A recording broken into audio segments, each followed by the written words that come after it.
In this guide, we're going over how you can enable or disable 2K Smart Play Overlay here in NBA 2K26. Before we do get into this guide, make sure to like the video and subscribe to the channel with all notifications on. It really does help the channel and it lets us know that you want more content like this. We'd greatly appreciate it, and if at any point throughout this guide you had any questions, ask them down in the comment section below and we could help you out further. I'm going to be doing my best to reply to every single comment down there.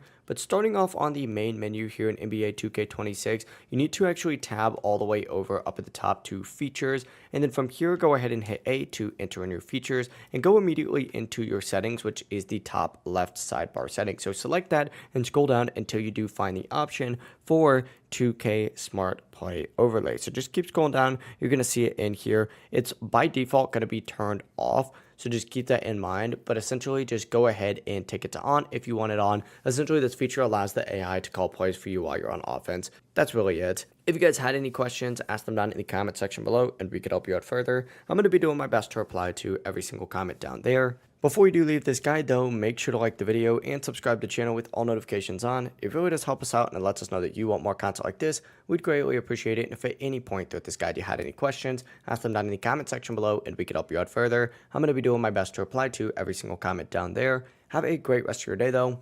Peace.